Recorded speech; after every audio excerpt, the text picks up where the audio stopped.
On regarde où? Là ou vous ou la caméra? La mine sur la... Eh oui, I agree. Bon, comment voit-on la Russie par les yeux d'un étranger? On voit la Russie par les yeux d'un étranger de façon très différente selon qu'on habite en Russie ou selon qu'on n'est pas en Russie. Beaucoup de gens à l'étranger, on voit la Russie à travers le prisme des journaux, des médias. Français notamment, si on parle de la France par exemple. Donc ils ont une vision de la Russie qui est extrêmement déformée à mon sens. La Russie est un pays très complexe, très difficile à sentir, à expliquer, à comprendre. Et en étant à l'étranger, c'est difficile. En étant à l'étranger, par le prisme des médias étrangers qui souvent déforment, ont une vision négative plutôt, c'est encore plus difficile. Donc en fait, dans mon cas, qui est celui d'un étranger qui réside en Russie, j'ai une vision assez positive parce que même en 4 ans, j'ai pu voir en 4 ans les évolutions sur tout un tas de domaines et de sujets. Et on voit que c'est un pays en fort développement économique, il y a une croissance assez soutenue. Il y a eu une année difficile pendant la crise, mais globalement c'est reparti à la hausse. Il y a beaucoup de projets sociaux en cours parce qu'il y a beaucoup de choses à faire. Moscou, c'est pas la Russie, donc il y a beaucoup de choses à développer partout en région, en province, mais ce développement est partout. Il ne s'arrête pas à Moscou, il est sur tout le territoire. Donc on sent en Russie une émulsion et le fait que le pays se développe de façon ininterrompue, il y a vraiment de l'énergie. Et donc c'est vachement agréable à regarder parce que on peut voir sur des périodes courtes de 2, 3, 4 ans déjà les évolutions. Pensez-vous qu'il y aura des manifestations après les élections?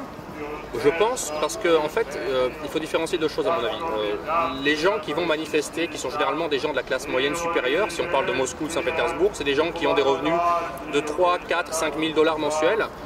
On a parlé de révolution des manteaux de fourrure et de vison. Donc ces gens-là sont allés manifester très sincèrement parce qu'ils ont vraiment l'impression qu'il y a eu des problèmes aux élections, que ça n'a pas été correct, il y a eu peut-être des vols de voix, etc.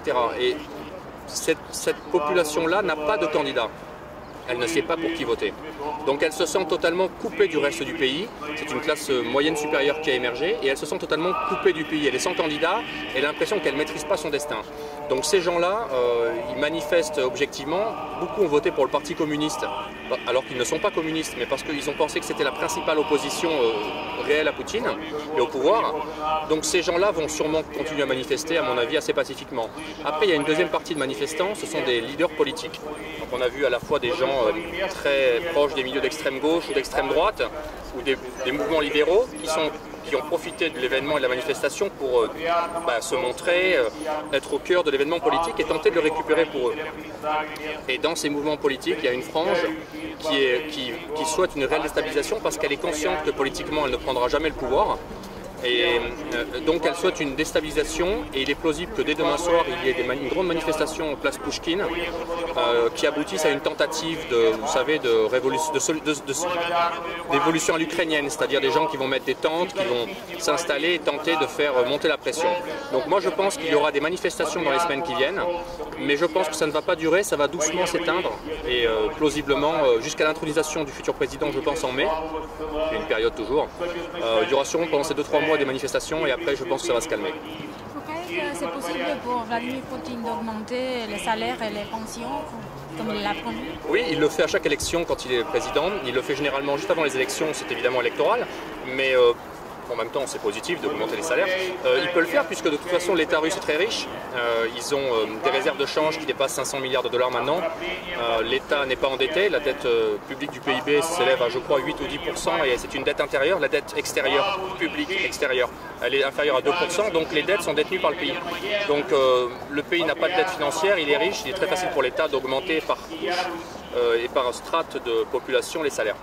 Et qu'en pensez-vous de toutes les hypostases dans lesquelles le Premier ministre s'est présenté au public, à la pêche, au concert? Je pense que tout d'abord, on sait, puisque moi je me suis intéressé à la question, on sait que Vladimir Poutine est un homme politique sportif. C'est une particularité de certains hommes politiques russes de vouloir montrer la carte sportive. Par exemple, Mikhail Prokhorov est un très grand sportif aussi. Donc Poutine est sportif, Medvedev fait du ski. Je pense que le message global de la période Poutine, il faut toujours voir les choses avec beaucoup de recul, c'est après la catastrophe des années Eltsine, où la population s'est effondrée, les gens buvaient, l'ordre social, c'était le chaos. Je pense que le message global de l'image Poutine, c'est des gens, un esprit sain dans un corps sain. Donc ces démonstrations, manifestations en torse nu, en maillot, etc., il est réellement sportif, mais je pense que c'est pour faire passer le message regardez, vous avez un leader qui est sportif, faites comme lui, soyez sportif vous aussi, ayez un mode de vie plus sain. Voilà, donc c'est quelque chose de médiatique et destiné à évidemment faire rêver son image, c'est surtout à destination du public féminin, puisque le gros électorat de Poutine est l'électorat féminin, hein, c'est 65% des gens qui votent Poutine sont des femmes. Donc je pense que c'est surtout un message à destination des jeunes femmes russes et des femmes russes plus âgées, à mon avis. Merci. Merci à vous.